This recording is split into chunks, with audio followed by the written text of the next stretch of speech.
परिंदों को मंजिल मिलेगी यकीनन, ये फैले हुए उनके पंख बोलते हैं।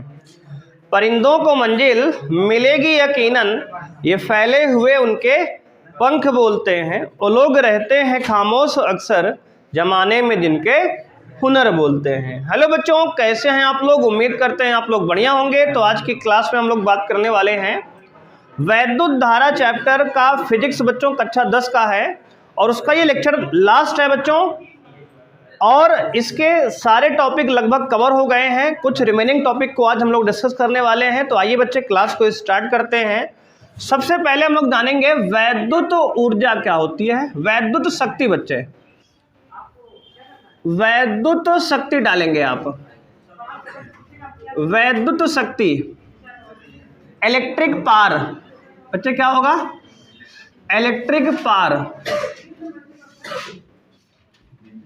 तो लिखेंगे ये क्या है, वैद्युत शक्ति क्या होती है। तो लिखेंगे किसी वैद्युत परिपथ के कार्य करने की क्षमता को या ऊर्जा व्यय करने की क्षमता को, ठीक है, वैद्युत शक्ति कहते हैं। तो लिखेंगे किसी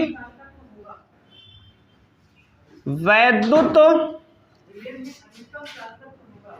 परिपथ, किसी वैद्युत परिपथ के ऊर्जा व्यय की दर को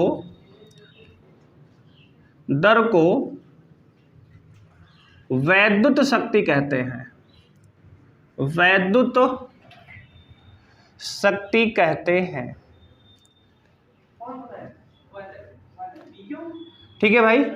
किसी वैद्युत परिपथ के ऊर्जा व्यय की दर को, यानी कोई भी वैद्युत परिपथ जिस रेट से, जिस दर से ऊर्जा को व्यय करता है उसको वैद्युत शक्ति कहते हैं। और शक्ति का फॉर्मूला होता है कार्य बटे समय। कार्य बटे समय, यानी कि या ऊर्जा बटे समय भी लिख सकते हो, क्योंकि वहां पे कार्य और ऊर्जा बराबर ही होती है। इसको लिखते हैं P से, P बराबर W अपॉन T। P बराबर W अपॉन T इसका फॉर्मूला है। और इसका मात्रक होता है जी क्या, तो कहोगे देखो मात्रक कैसे निकालेंगे। कार्य का मात्रक जूल बटे समय का मात्रक सेकंड, तो जूल पर सेकंड। इसी को हम लोग क्या कहते हैं, बोलो जी? वाट। क्या कहते हैं? वाट। तो शक्ति का मात्रक जूल पर सेकंड, या इसी को कहते हैं वाट। याद रखोगे। तो वैद्युत शक्ति क्या है, तो कहेंगे किसी वैद्युत परिपथ के ऊर्जा व्यय की दर को वैद्युत शक्ति कहते हैं। शक्ति बराबर कार्य बटे समय फॉर्मूला होता है, P बराबर W अपॉन T। बोलो, बात समझ में आई? अब देखो, और यह एक अदिश राशि है। कैसी राशि है? अदिश। यह एक अदिश राशि है। तो कैसी राशि है जी, तो कहोगे आप ये अदिश राशि है, इसको भी आपको रखना है याद। तो वैद्युत शक्ति एक अदिश राशि है। बात समझ में आई? तो ये वैद्युत शक्ति के बारे में बात हो गई हमारी, ठीक है। कोई समस्या है यहां तक किसी को? अब देखो, अब इसके बाद हम लोग समझेंगे इलेक्ट्रॉन वोल्ट क्या होता है। एक डिफिनेशन कभी कभी पूछ लेता पेपर में, इलेक्ट्रॉन वोल्ट क्या है।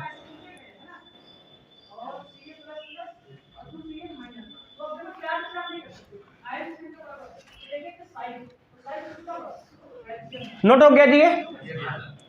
अब ध्यान देना, अगला डालो हेडिंग आप, इलेक्ट्रॉन वोल्ट।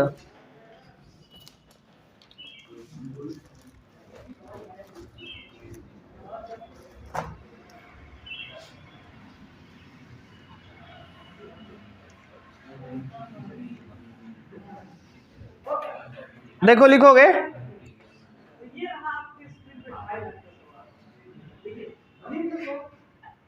Electron volt. देखो यार ध्यान से, इलेक्ट्रॉन वोल्ट क्या होता है भाई, तो कहोगे इलेक्ट्रॉन वोल्ट जो है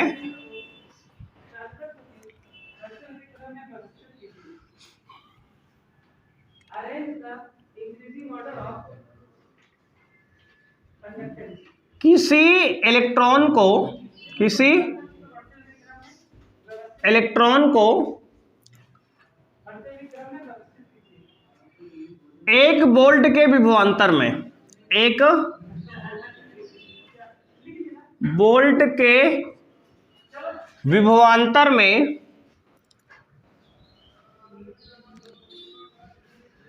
किसी इलेक्ट्रॉन को एक वोल्ट के विभवांतर के अंतर्गत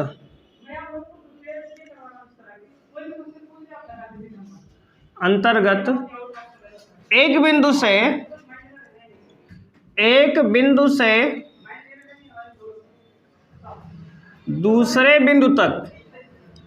दूसरे बिंदु तक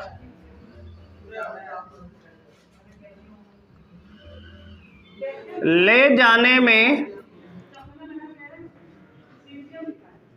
किए गए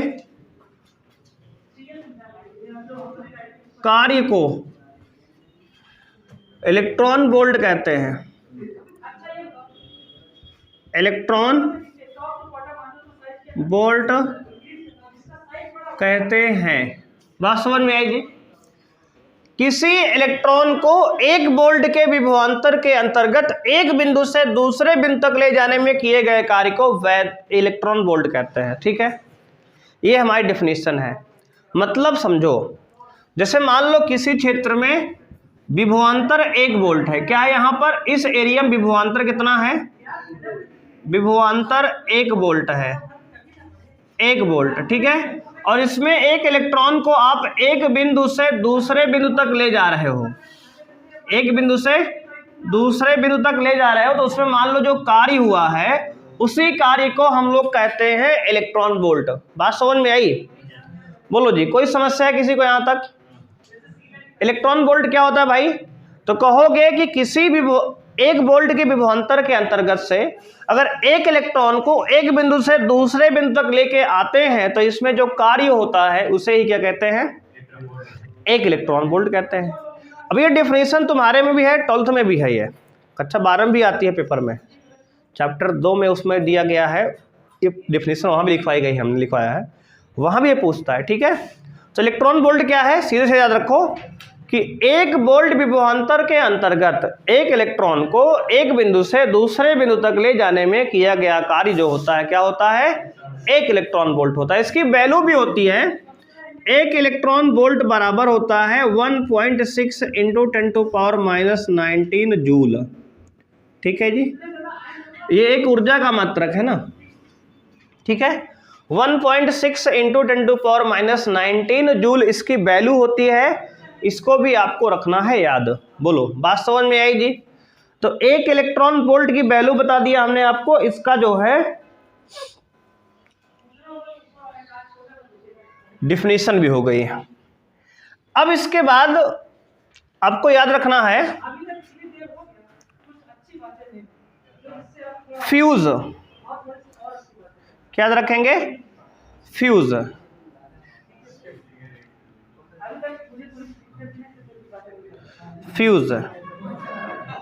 फ्यूज तार होता है, इसे इंग्लिश कहते हैं फ्यूज वायर। फ्यूज वायर क्या होता है भैया? फ्यूज तार होता है। अच्छा, जानते हो फ्यूज तार आप लोग जानते होंगे। फ्यूज वायर क्या होता है? बोर्ड में लगा होता है, जिसको खींच लेने से लाइट घर में कट जाती है ना। देखो यहाँ पे लगा है, ये फ्यूज वायर है बोर्ड में। इसको अगर निकाल लेंगे तो इलेक्ट्रिक यानी बिजली यहाँ पे क्या हो जाएगी? कट जाएगी। बात समझ रहे हो? लेकिन ये है खराब यहाँ पे। ठीक है ना, देखो ये फ्यूज वायर इसके अंदर लगा होता है ये। ठीक है जी, देखो इसके अंदर तार एक लगा है। ठीक है, ये भाई काम नहीं कर रहा, नहीं लाइट चली जाती है अभी, है ना। देख रहा हो, ये फ्यूज वायर है, इसके अंदर तार लगा हुआ है। ठीक है, ये तार फ्यूज वायर होता है, इसको फिर से लगाते हैं। समझ रहे हो कि नहीं? ये क्या है भाई? बोलो। तो कहोगे ये क्या है? फ्यूज वायर है। क्या है ये? फ्यूज वायर है, फ्यूज तार। तो कहोगे फ्यूज तार किसका बना होता है?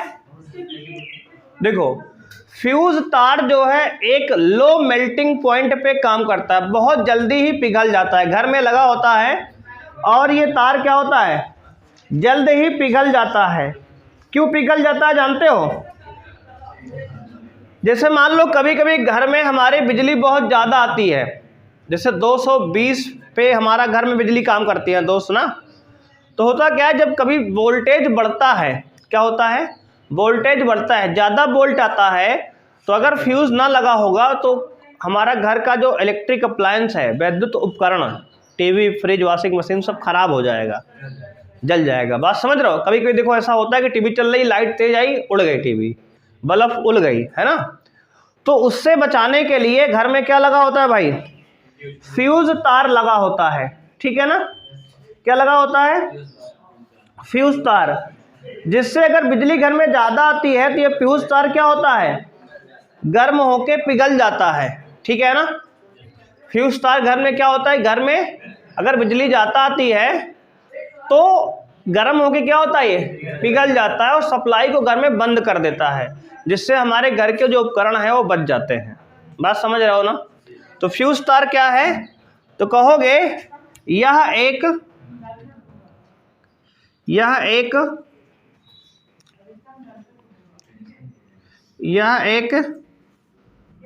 निम्न ताप पर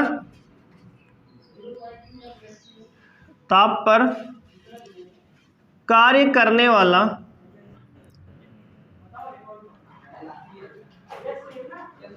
वैद्युत उपकरण है,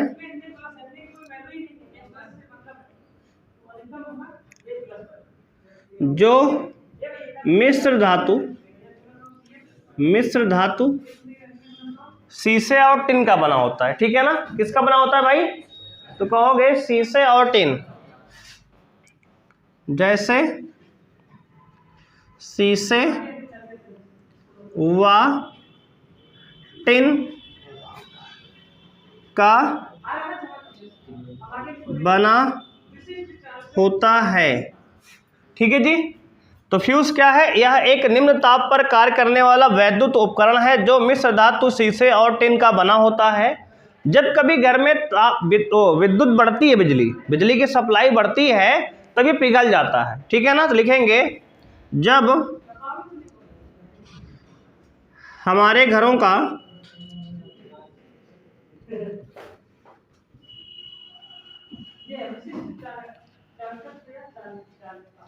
वोल्टेज बढ़ता है तो यह गर्म होकर पिघल जाता है। गर्म होकर क्या होता है,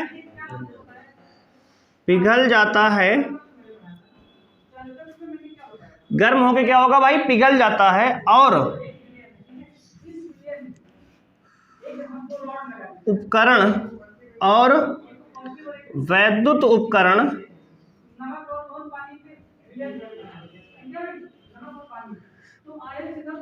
खराब होने से बच जाता है, ठीक है। जब ये पिघल जाएगा तो घर में लाइट बंद हो जाएगी, घर में लाइट बंद हो जाएगी तो क्या होगा, जैसे मान लो बिजली यहाँ से बाहर से आ रही है, यहाँ बोर्ड है, बोर्ड में एक लगा है फ्यूज तार, ठीक है, फ्यूज तार लगा है, और यहाँ तुम्हारे घर में अंदर कमरा इधर है अपना, है ना। तो जब यहाँ से लाइट आएगी तो यहीं खराब हो जाएगी। बात समझ रहे हो, ये तार यहीं पिघल जाएगा। जब तार पिघल जाएगा तो लाइट यहाँ से आगे जाएगी नहीं, तो फिर आगे के जो सामान तुम्हारे घर में लगे वो खराब नहीं होंगे। बात समझ में आई जी? कोई समस्या है यहाँ तक किसी को?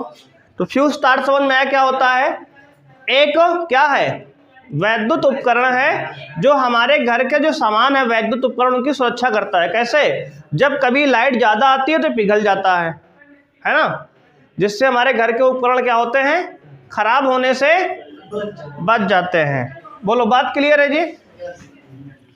अब देखो, एक बल्ब में फिलामेंट लगा होता है, विद्युत बल्ब में एक क्या लगा होता है, फिलामेंट। तो क्वेश्चन कभी कभी पूछता है कि विद्युत बल्ब का फिलामेंट किसका बना होता है, ठीक है। डाल लो हेडिंग विद्युत बल्ब,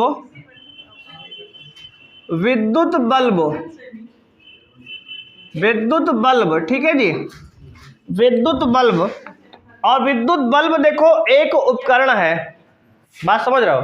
विद्युत बल्ब क्या है? एक वैद्युत उपकरण है जिसकी संरचना को देखो, तुम लोग जो सिलेबस में दिया है अभी तक हमें, ये वाली बल्ब दिया है जो 100 वाट वाली बल्ब है, ये वाली है ना, गोली वाली। डायग्राम थोड़ा बढ़िया नहीं बन रहा है, देख लें ध्यान से। ये वाली बल्ब है ना, इसमें एक फिलामेंट लगा होता है इस प्रकार का, ऐसे। बात समझ रहे हो ना? ये इसमें यहाँ पे एक फिलामेंट लगा होता है। क्या लगा होता है? फिलामेंट, ठीक है, जो कि टंगस्टन का होता है। किसका? टंगस्टन का, जिसका मेल्टिंग पॉइंट, मेल्टिंग माने पिघलता है, जो बहुत उच्च ताप पर पिघलता है, लगभग 2000 डिग्री सेल्सियस के ऊपर अगर ताप होगा तब पिघलेगा जाके।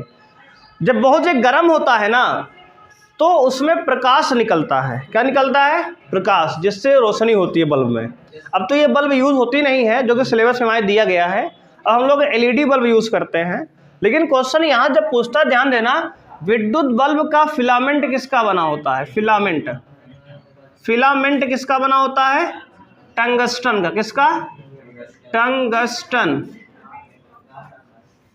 ठीक है, टंगस्टन, टंगस्टन का बना होता है।